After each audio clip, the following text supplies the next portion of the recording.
policy. Before we begin, make sure you like, comment, and subscribe. Turn on post notifications so you're notified whenever I post a new video. If this is your first video of you watching, your first time tuning in, make sure you follow me on my social media so you're updated with any updates that I post, you know. Yeah, I'm a pretty interesting person when I want to be, kind of boring when I'm not. Anyways, today's video, we are watching the full Gavin Newsom's interview with Meet the Press, NBC News. This is going to be very interesting because Gavin Newsom, he's not very likable.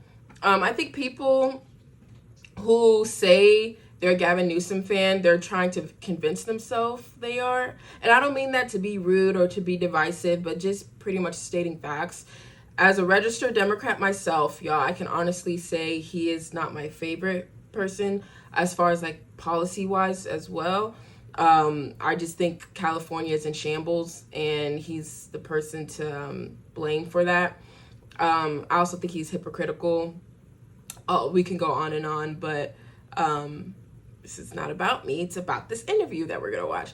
But there are talks that he might be running for president, that Joe Biden is going to be stepping down soon. Well, not soon, but stepping down.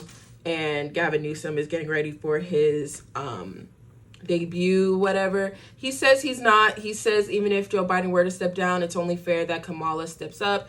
But whatever that means, whatever the case may be in regards to that. But anyways, yeah, I don't really trust politicians as it is. But Newsom, I feel like that's a different breed right there. I'm like, not even gonna lie.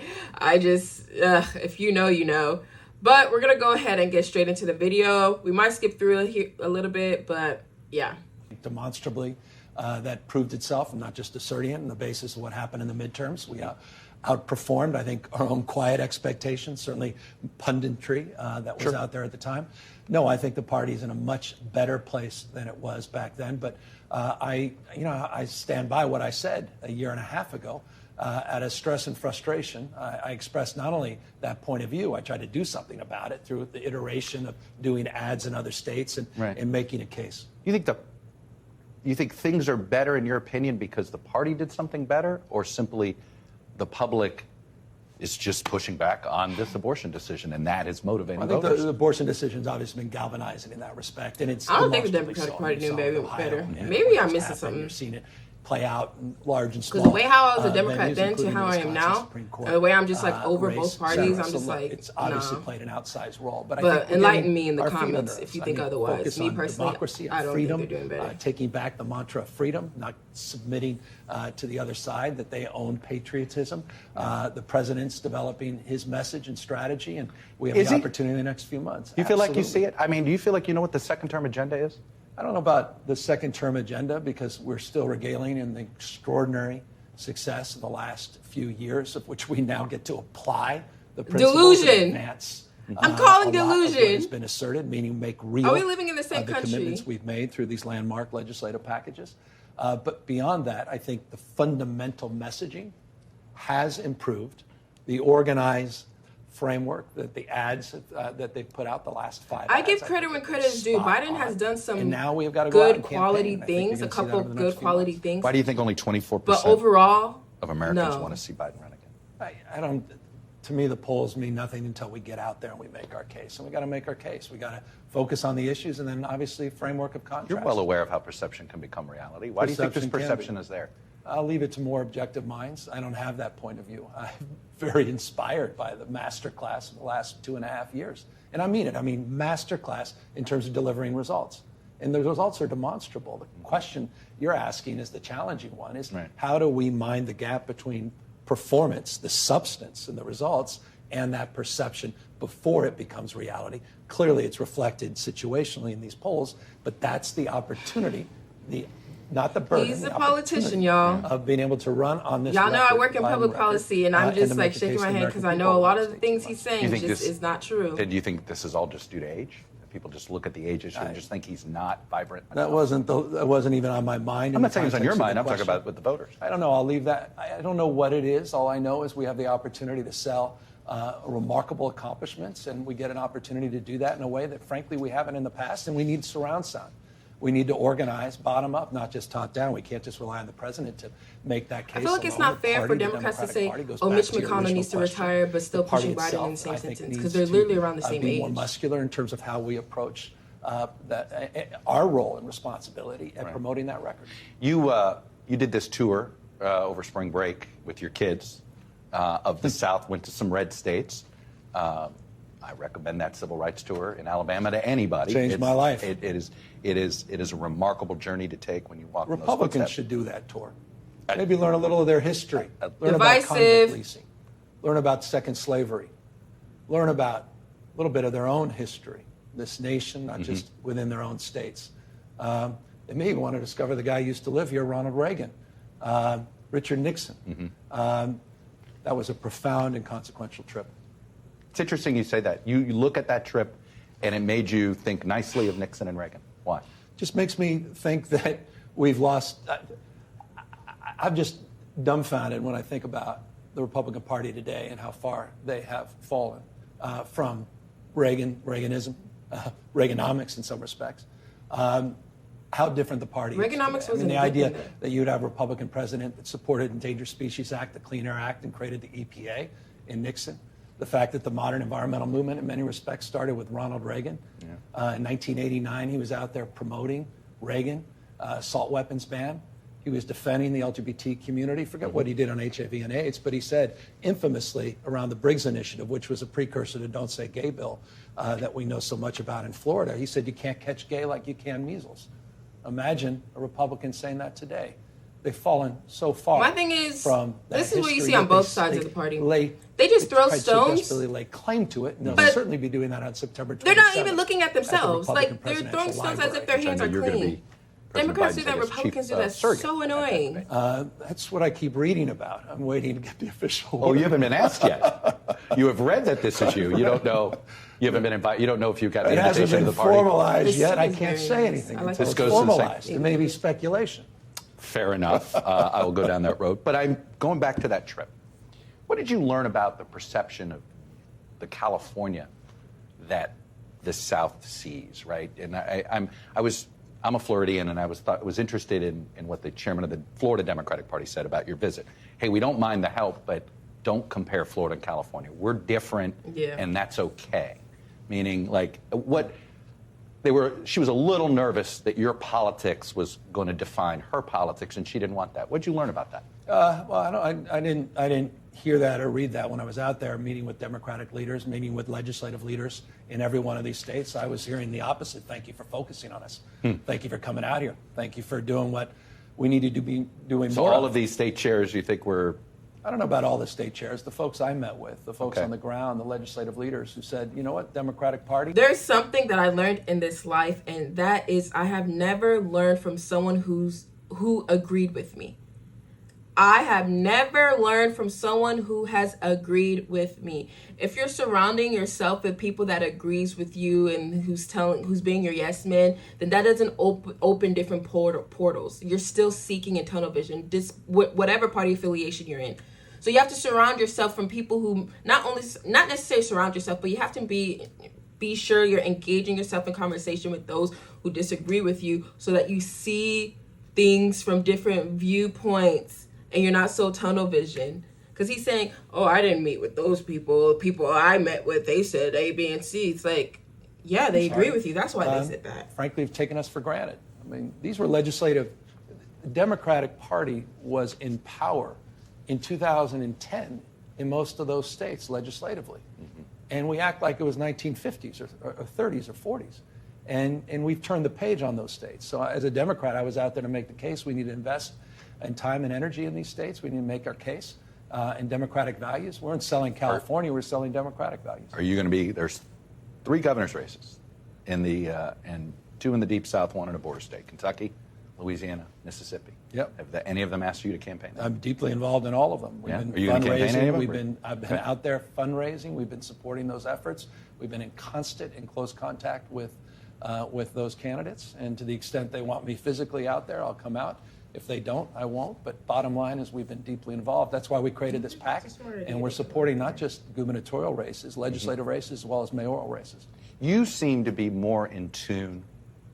I would argue in tune, some would say you're too focused on how red America misperceives California and democratic values, right? This is one of the reasons you want to go out there and defend democratic values. You feel as if that, what do you think the right gets wrong about California? Not on purpose. I think there's some stuff they do just on purpose. But what do you think they get wrong about California that's actually an understandable misconception? Well, I don't have to travel to get the contrast. Just go to Central Valley? Yeah. I mean, California is larger than 21 state populations combined. Just put it in perspective, we have more hunting jobs, forestry jobs, more jobs broadly in the agricultural space than the next 5 states combined. So I don't need to be inspired. You don't have to go to Alabama to find out? Exactly. Okay. To what the point. I think, look, I spent a great deal of time in Central Valley, Central Coast, parts of the state, rural, northern parts of the state as well, making a case, listening, learning. One thing I do know is we all want to be respected. We all want to be connected to something larger than ourselves. And none of us want to be talked past or down to. And we live in our own microcults in some respects, these bubbles that we're living in, where you just have surround sound negativity in some of the networks, and then certainly in the social media and the algorithms. And we're talking past each other. And, you know, my job, our collective job is to understand one another and live together, figure out a way to find the terms of, you know, our ability to live and advance together across our differences. I want to talk about that actually a second. It was during COVID. You were pretty strict with the lockdowns. He was. And there was an interesting piece in Harper's that sort of was critical of your decisions from this perspective. You found a way to allow the motion picture industry and the sort of the movie industry to get back to work. But you didn't allow people to grieve together at funerals or churches. And that it sort of, and that this may be why there's such a polarized disconnect. What you prioritize, right? This is this anger Thank between you. the populace Ask him and the about elite. that. Here you prioritize this industry, but you were tougher on those that just wanted to go worship. What do you say to that, Chris? I think there's a lot of humility, and we didn't know what we didn't know, and it was hardly it was we, collective. It was mindset. you, I your think all of governor. us in terms of our collective wisdom. When he goes we've wrong, evolved. he says didn't know what we. didn't know. But We're when he experts says in when hindsight. something's We're good all in his eyes, he geniuses. says So think about I. what you ended up collectively prioritizing. You're prioritizing industry, Well, in that's one specific one, but then didn't prioritize maybe ones whose maybe values you didn't connect with. I don't think it's a binary. There was iterations within that theme. There was fits and starts. There were regional frameworks that had impacts more broadly defined. There were more industry specific frameworks. All of us went through a process. I mean, there was few states that didn't go into aggressive lockdowns, including Florida's Ron DeSantis. No, I understand that, but it was but within the framework of the who opened the industries. door. It's what industry got He knows what he's leniency asking and him. which He's Yeah, I know. ones all didn't. All of it is legitimate in terms of reflection. All of it's Right. legitimate in terms of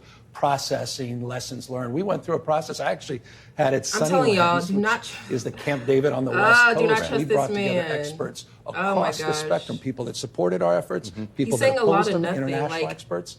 And we spent 3 days really reflecting, stress testing what we did Do not right, trust this what we guy. did wrong. We're actually putting out a report as it relates to our own lessons learned. I think this country would do well to advance a similar construct, not through the lens or prisms of an ideology, but through You think there should be almost like a 9/11 commission on what lessons learned from this pandemic? There's been versions of that, but they're immediately dismissed within the prism of our partisan frame. And Right. so I'm at least trying to work across that and in context of all What our is something local- you'd do differently?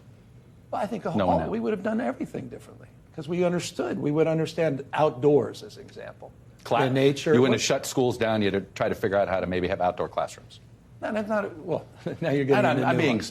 But I think the nature of the spread early on, and understanding the epidemiology of that spread, understanding the spread in the context of how it spread very differently indoors than outdoors, is one perfect example of what a lot of us would have done differently, including, again, in states, red states, that shut down their beaches in the early part of the pandemic.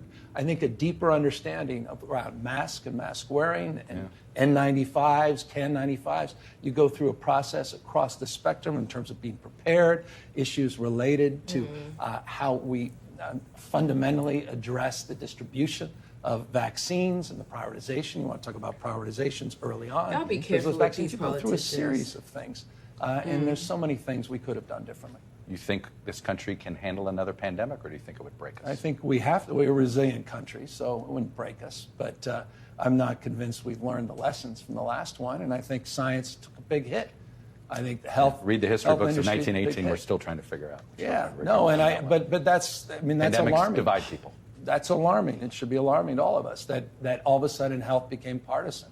And that's something we're going to pay a big price, you're right, going forward. But it won't break us because we're remarkably resilient.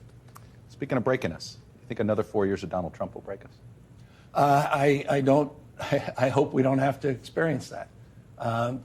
But I worry about democracy. I worry about the fetishness for autocracy that we're seeing, not just from Trump, but around the world, and notably across this country. I've made the point about DeSantis that I think he's functionally authoritarian. I'm worried more in many respects about Trumpism, what transcends well beyond his term and time and tenure. Do you think Trump or worried about- DeSantis would be a greater threat to democracy? I leave that to more objective minds. I'm concerned about democracy fundamentally in this country. I understand you say for more objective minds. What's in I your think mind? the Tell me what's in your vengeance- mind. I think the vengeance in Donald Trump's heart right now is more of a threat. So another 4 years of that could. Yeah, It's not something. I'm not going to wallow in it. I'm going to work hard to get President Biden reelected and work hard to make the case for what he's done for this country. And as I say, I don't just say it lightly. If I I'm think being it's been honest, a masterclass. What if- he's done across the spectrum has been extraordinary. Okay, never mind. And it is my job and responsibility. It's all If of he's ours trying as to work hard Democrats to make the Biden's anew, case, I feel like he would for hurt Biden's Biden's case more than success help and him. accomplishments in 4 Because more years. I don't want to presume what you Newsome want is to do really not after as this likable job. as people think What he have you is. learned from Joe Biden? Especially as of lately. I What's think- something he did that you didn't think was going to work and it did, and you're like, I made think- you rethink how you'd govern? I think he's been big and bold. He's been a bipartisan president in terms of some of his most significant legislative accomplishments, demonstrably so on the CHIPS Act, the infrastructure. Isn't that a reminder Act. that most of the time, if you want to do something big, you better win over somebody from the other side? Yeah, and I mean, it's the old adage. There's an old African proverb. You want to go fast, go alone. You want to go far, go together. And I think he's proven that paradigm. He did it as it relates to the Safer Communities Act as well. He did it on the debt ceiling agreement with the speaker. So I think he's proven that capacity. And he's also proven that you can put together a legislative package that's most significant in terms of its economic framework, more significant in some respects than even FDR in terms of the industrial policies. Obviously, on the infrastructure, better than we've seen since Eisenhower. At the same time, he's grappling with the first land war in Europe since Truman. I think he's done a remarkable job, and it's just been 2.5 years. And I think the opportunity for us to, again, make the case presents itself in this campaign. Do you? I have a worry that our current information ecosystem makes it hard for any politician to have a sell-by date that's beyond 4 years. I don't know. We're in a unique situation where we're going to have two presidents running against each other, so that's something we haven't had in over 100 Right. years. But setting that aside, do you think it's even possible in this information ecosystem to be resilient enough to be effective in over 8 years? Well, I mean, that's a good communication challenge, Yeah. much more than anything else. And it's immeasurably more difficult than it was 5, 10, 15 years ago. And I think now with AI, et cetera, it's going to be made even more challenging still. I think it's a huge, huge issue for all of us across the spectrum. Filing deadlines haven't passed. President Biden doesn't run. Why shouldn't we consider you a likely Well, I think the vice president is naturally the one lined up, and the filing deadlines are quickly coming to pass. And I think we need to move past this notion that he's not going to run. President Biden is going to run, and looking forward to getting him reelected. I think there's been so much wallowing in the last few months and hand-wringing in this respect, but we're gearing up for the campaign. We're looking forward to it. But you hear these calls privately. What do you tell these donors who are wallowing in this? Time to move on. Let's go. I'm going to be at the DNC next week in Chicago. Was down with the DCC 2 weeks ago down in San Diego. Let's go. Let's make the case. Let's stop. I mean, let's make What the you're case saying of is what you're not the plotting Biden anything. administration. There's no plan B for Just you. the- I'm gonna be no honest, one- since no one else was saying, even though whether you're a Kamala Harris fan or not, the way they're doing Kamala, I personally do not like. I don't agree with. People may not see it, but essentially, number one, Biden, he cannot do another term. If he does another term, I think it's based off personal selfish reasons, or someone behind him is pushing him to do another term, because if he does another term and it's him versus Trump, he's not going to win, for one. Two, I think also what plays a role in that is that I don't think they trust Kamala in a position to run for president, because if Biden were to step down, we all know Kamala would, as vice president, run for president. And I feel like they're trying to do, like, part of them pushing Biden up is to keep Kamala in, like, her place, in a sense, mainly because they don't trust her. I feel like they barely trust her as a VP, and I feel like Kamala probably goes through more than what we see, especially, like, behind the closed doors and stuff like that, but she doesn't speak on it because she upholds herself in a level of professionalism. Maybe I'm reading into it too deep, but just things that I've peeped and things like putting two and two together, in my head, I'm like, it doesn't even make sense for Joe Biden to run again. Like, it doesn't make sense for him to run another election. It does not make sense. And because they want him to run again so bad, it's going to hurt the Democratic Party in the long run. Just honestly speaking, because I'm telling you, Biden is not going to beat. I don't think Biden can beat Trump. I really don't. And if he does, it's going to be very, very close. But as of right now, I don't think he can beat Trump.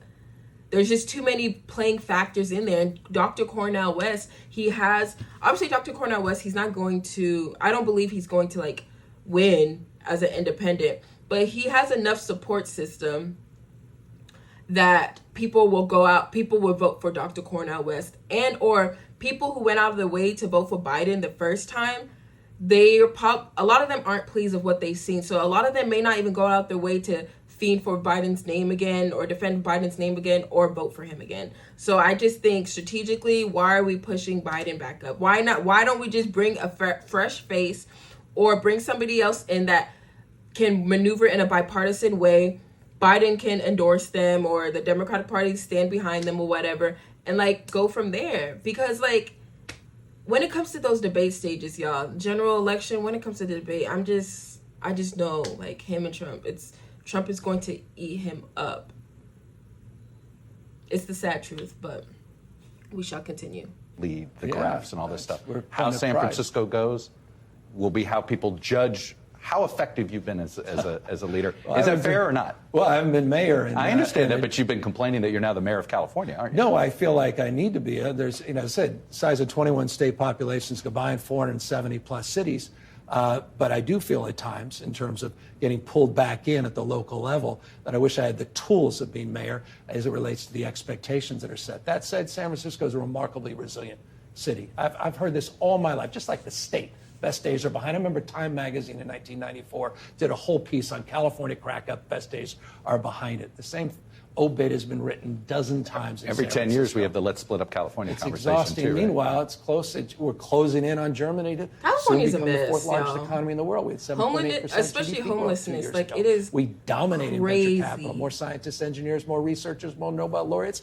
The finest system of higher education on planet Earth. Elon Musk had to come back in to do his R&D headquarters here. We're dominating in the future as it relates to AI. You just saw 230,000 square feet of sublease space for Anthropic, one of the biggest AI companies, the world leading center, San Francisco, in artificial intelligence. So that AI look, stuff I is can go low-key down the list of things that make California and San Francisco resilient. One thing I'm not worried about is the fate and future of the state and our city. I understand that, but Willie Brown, as mayor, said the impossible task was solving homelessness. Yeah. Right. He said that 30 years ago. Different topic. And it was a different reason then, but the problem persists. That's and there's right. no doubt COVID accelerated it. Is it just simply waiting for more housing to be built? And No. more shelters to be No, built? you Or are got- we wrong about institutionalizing it? Well, all of the above. I mean, we have work to do to reform our systems. We have something called Care Court, which is the most significant reforms through our mental health service that we've done in the last 50 years that we're implementing next month. We've got major mental health reform that will be on the ballot next Even March. in Texas, like when you go to Austin $15.3 billion specifically, when I got here. There's no homelessness homeless is plan, so no homeless bad, strategy. like so we bad. had It's no sad. accountability at the local level. That's So that's like just a radically glimpse changed. of what To your California point, I is. can't Like, make California up for homelessness 30, 40 is so years. bad. I'll put up just a stat for interest that may be of interest to you. 2005, we had 188,299 people in our homeless count. We're about 171,000 now. In 2005, this is a pre-existing condition. I understand that. And it goes to your question and to the point. So across the spectrum, affordability is the original sin. The issue of homelessness and all its forms of manifestation exacerbated by behavioral health, people self-medicating with drug or alcohol addictions, opioid-related issues and fentanyl, increasingly xylazine and tranq we're starting to see out on the sidewalks. So it's a spectrum of intervention, short-term, medium, and long-term. But affordability, to your question, core, has to be addressed. And we put over $30 billion in that space on housing and homelessness, 15.3, as I said, on the homeless framework, across the intervention of, again, prevention, short-term stabilization, rapid rehousing, and then these longer-term strategies. Why does California cities have a bigger problem than some of these other Florida cities or Texas cities? Is it simply these court orders that just made it harder? You go to some of those cities, they're struggling with Some are increasing struggling. homelessness. Austin is struggling. Florida has got the third largest homeless population in the country. My point is, it doesn't even compare to California. I'm not trying to suggest that, but I am also suggesting that it's not unique to the state of California. Right. But for decades, this state has struggled with that issue disproportionately. And our biggest issue right now is encampments and addressing the issue of encampments, and that is our number one. And the courts are pretty much making it very difficult to clean encampments, right? The courts are saying you can't even touch the encampments. No one even cares about that. They just want it fixed and solved. I'm not here to scapegoat or point fingers. We take account.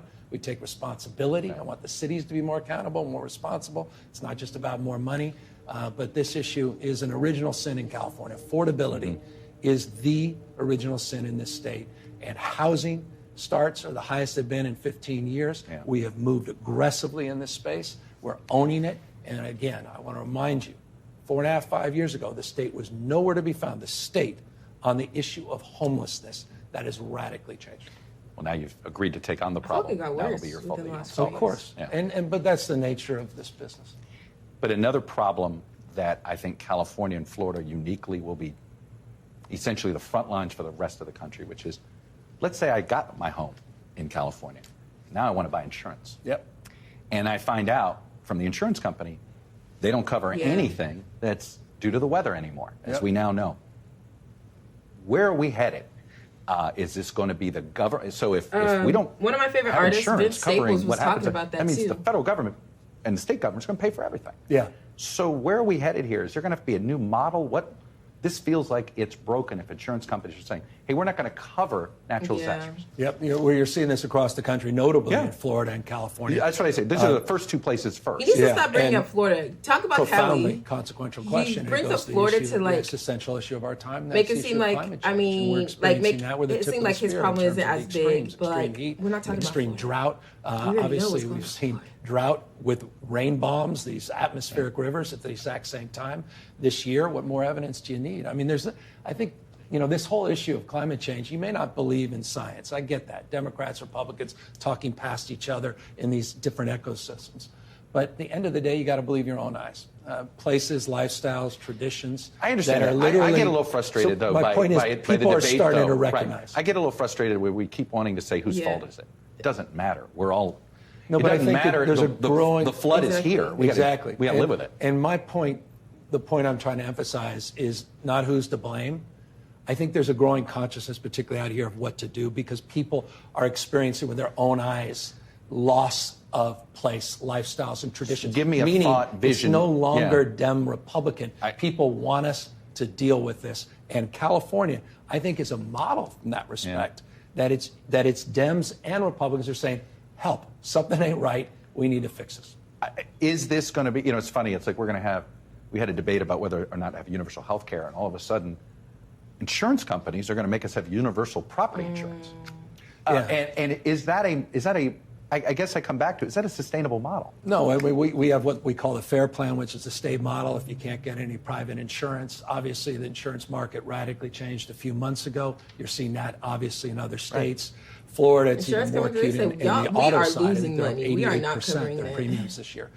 So we're seeing this in many different municipalities as well as states, forgive me, different jurisdictions. The bottom line is we have to reform the system. We're in the middle. I'm in the middle of a legislative session. I won't regale you. This is going to bore people, but it really is bottom. But it is a pocketbook issue. It literally is something we're working on in real time, and within a matter of weeks, I expect to have a bill on my desk to begin dramatically reform that system. The answer is yes. It is one of the many issues we have to deal with as it relates to the issue of climate change. Climate change is there a state solution, or is this going to have to be when it comes to this sort of catastrophic property insurance and all this stuff? I think it's going to have to come from the feds. It may ultimately land there, but it's a state-by-state solution right now. Again, the markets are very if it lands federal, different. They're playing states off each other, and that's to me what's screwing up the market. California has different regulatory environment than other states, so there's no one size fits all on this. Each state is unique and distinctive. The senior senator here has her daughter apparently has power of attorney. She, as an elected official, has power of attorney over 40 million people's representation in Washington, D.C. Why should she still be serving as a senator? Well, I leave it to her. I told you I'm the most subjective human being in the world on this topic. I have no objectivity whatsoever. I've known Dianne Feinstein since I was a kid. I interned with her in college, still have a signed book from my days when she was mayor. So, more like family. Yeah. I'm the last person to ask. This has been sad to watch. Yeah. Look, this is somebody whose obituary legacy is, I fear people are going to forget because of what we're watching here at the end. But I'll tell you, it wasn't that long ago where she would call me up, read me the Riot Act on issues related to forest management, vegetation management, what we're doing in the Central Valley on drought and water issues. Again, that wasn't the black and white movie days. That was not too long ago. Her staff is still extraordinarily active, and we wish her only the best. Her term expires. She's not running for re-election. So this time next year, we'll be in a very different place. Is it fair? Do you feel as if the staff is fulfilling, can do the duties? Yes. I don't think it. I know it. We're working extraordinarily closely You don't together. feel as if the state's losing out by not having a more active voice? Maybe missing town halls or more active. But, Senator Padilla was just in the office a few days ago. We were comparing contrasts, asking issues and advocacy. And Newsome's a really good speaker, I will say that. Feinstein in her office. Sounds like you hope you don't have to make another appointment. No, I don't want to make another appointment. I don't think the people of California want me to make another appointment. Because you'd end up appointing both seats. Yeah. Yeah, and I don't think that's, that said, it's my job, it's my responsibility. If we have to do it, we'll do it. You're going to abide by your pledge? Yeah, interim appointment. I don't want to get involved in the primary. So you would not appoint anybody that is filed for this race? It would be completely unfair to the Democrats that have worked their tail off. That primary is just a matter of months away. I don't want to tip the balance of that. But you're going to abide by, it would be essentially a caretaker, an African-American woman. We hope we never have to make this decision, but I abide by what I've said very publicly on a consistent basis, yes. Let me ask you a more obvious question. How come you didn't run for a U.S. Senate seat? Zero interest. I just got reelected months ago. No, I know. But had you ever thought about it? Nope. Now, some people have an executive mindset. Some people have a legislative mindset. I'm a small business guy that grew from one small business to about 23. I have an executive construct, mayor. The work I've done here as governor, it's just a different. Everything about it is a different thing from my perspective, and I think there are better people, better equipped for that position. Your relationship with Donald Trump, you had one because of the unusual relationship between his son and your ex-wife. Is that still a viable communications link or not? No, I think it was less that and more just the interpersonal relationship that came out of the time we spent together at Paradise, as he referred to it, or pleasure, I think he referred to it, during the fire. I find it in stark contrast that DeSantis was completely AWOL from spending any time with Joe Biden, which just to me is political malpractice. If a Democratic governor from the state of California can go out there to Paradise and be with the President of the United States. Did you have people telling you not to appear with him? But that was wrong. We got to talk about living together and advancing together. We have a responsibility to one another to be mature. So if Trump gets elected again, you're going to try to work with him? By definition. We worked very closely together during COVID for the betterment of the people of the state Even of as you're not California. sure whether our country can handle another 4 Yeah, years. but at the end of the day, these are the cards that are dealt, and I want to do the best for the people that I represent, 40 million Americans that happen to live in This California. is very and they interesting, support y'all. it. Really, make sure y'all are commenting I'm your not gonna thoughts oppose someone just down to oppose below them. I because don't come into a relationship with closed fists, but an open hand. I call balls and strikes, and few people were more aggressive in calling balls and strikes against Donald Trump. I called California the most un-Trump state in America, and I hold to that. Same time, we work together in terms of emergency preparedness and response, in terms of recovery on issues related to COVID, where Trump himself led a lot of the decisions, his administration that you wisely and appropriately brought up. We took guidance from the federal government as it relates to that. But at the end of the day, I don't like the partisanship, and I thought it was demonstrably displayed by what I thought was a very weak exercise by Governor DeSantis in Florida recently. Let me close with this, your relationship with the vice president. Yeah. You guys have been in, you just talked about your relationship with Dianne Feinstein. Yeah. So I assume San Francisco politics, it's a close family. Yep. Describe your relationship with her. We knew each other before we were both in politics. The day I got sworn in as mayor, walked across the street. She got sworn in as district attorney.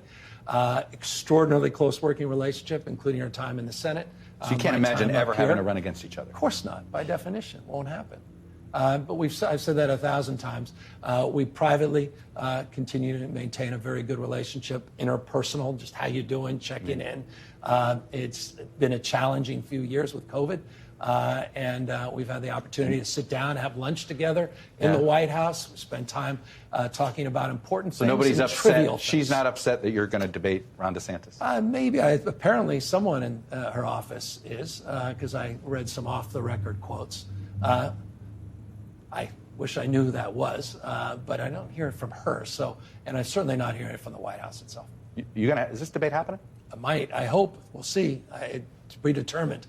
Figuring out the time and date. There was a venue issue. They wanted thousands of people and make it a performance. Wasn't interested in that. We were pretty clear on that. And so I think we're getting closer. Sean Hannity still moderates. Yeah. You're still okay with that? Well, I mean, it's two Giving against away. one. Bring it on. But it goes to the point about rural California. It goes to about red states, blue states. Look, I go out there on this pack into these red states. I'm making a point. By the way, just not in the South. I just came back from Utah. I was up there in Idaho, Montana. We're in Nevada. We're in other red states. And we're listening. But if I'm gonna go to those red states, I might as well go to the belly of the beast on these networks. And you realize, where you know they're what not those hearing from comparisons us. are going to bring up? What's that? Reagan and Bobby Kennedy. Back to Bobby Kennedy. I'm going to keep bringing it back By to the Bobby. way, those were some. They weren't really Y'all do debates. not Those were trust Q&A. politicians. Those were some I'm wonderful. letting It's y'all worth know. YouTubing. They those. are. They're not as good as you think. You read about them, you think, It's oh, it's like, Lincoln why and would Douglas. he Oh, debate yeah, it wasn't this? Lincoln It wasn't Douglas. Lincoln When you Douglas. think But it was about nice it. to see the two of them out Like, there. We missed that. I would Again, watch I it mean, 100%. Do you have a relationship Like, with that's his son? entertaining. We But have a what very is close he- one for decades. And then, Obviously, points of view that have diverged pretty significantly and did you try to consequential. encourage him not to run? No, I would never do that. Look, should've. I revere his family broadly. Got to know a lot of the family members. Bobby Jr. and he was. I mean, I'll be fully candid. He was really one of my great inspirations on the environment. Junior, no one better on the stump. In fact, he comes back. He is the old stump. He uses it. I see today. it, right. It's And exactly what he was saying yeah. 20 years ago, and it's evocative. It's a spiritual frame. It's beautiful. It's profound. It's consequential in terms of reaching out to the other side. So there's that aspects I hold on to. Then he loses me on many others, including some personal shots he took around vaccines and suggesting somehow that I got ill. There was a lot of very curious things where I knew the spectrum, that he was sort of veering off on the spectrum. Much And as his this, sight I was kind of veering think this off. personally just bothers you. It What's happened with disappointed. him. It's like losing a friend, right? Yeah, I mean, and there's a reverential aspect to it. Of course, we Don't be disagree fooled. on These Sirhan's politicians should be beliefs friends in as real well, life. Right. many different things. So look, I wish him only the best. I mean that. I have great respect for him and his kids and his wife. But boy, his politics has shifted, and I just don't buy it. When I'm seeing her, watching him on Tucker and watching him on all these Steve Bannon. Bannon Yeah. and everything Think else. he's being and used? He's smart enough not to Yeah. be used, but he knows what he's doing, and he's being used. Both and. Interesting. Both and, of course. But I think the utility's wearing off a little bit. You can only show up on those same shows so many times, and I think he needs a second act if he's going to take on the president. And I have no worry about the president's success in this primary. Well, this is my last interview with Meet the Press. You're one of the few people that actually answered every question I had, which is why I thought you'd be a good last I appreciate it. I'm honored. You're one of the few. Look, you tell it like it is. Sometimes it's funny. Your persona, because you're sort of comfortable in your own skin. Yeah. Sometimes people think it's an act. Oh gosh, I think they think that as relates to ambition as well. Right. I'm a Ambitious people are you're phonies. Yeah, it's Not maybe not fair, but it's what some people want to I'll describe. leave others to judge fairness, but it's been a source of frustration for many, many decades. But I am what I am. I can't be anything I'm not. It's an honor to be with you on your last show, Chuck. There it is. Congratulations. Hell of a run. Well, you're kind to Hell of a run. Kind to say. Thank you, Governor. Great to see you. Well, that's the end of the video. That was a pretty good interview. Am I a Newsome fan? I'm really not gonna lie. But then again, hindsight, I'm not fans of politicians anyway. I'm a fan of God, point blank, period. Y'all know me, like, I pick God before all. Like, I look at God as my foundation. I don't look at these politicians as a savior to save us out or anything like that. But when it comes to Newsome, I'm just not the biggest fan of his, just in general.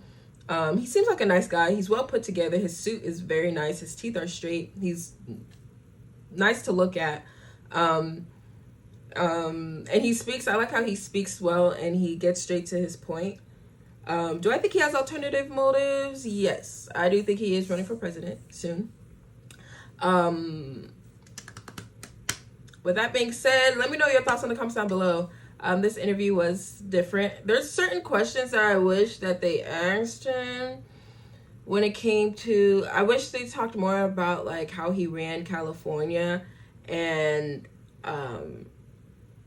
especially like during COVID and some hypocrisy that really aligns with him when it came to that. But let me know your thoughts on the comments down below. Make sure you follow me on my social media. Turn on post notifications so you're notified whenever I post a new video. Make sure you like, share, whatever the case may be. Thank you all. I really, really love the support y'all continue to give. May God bless y'all. I love y'all. This is Udoak, connecting people with policy. Toodles!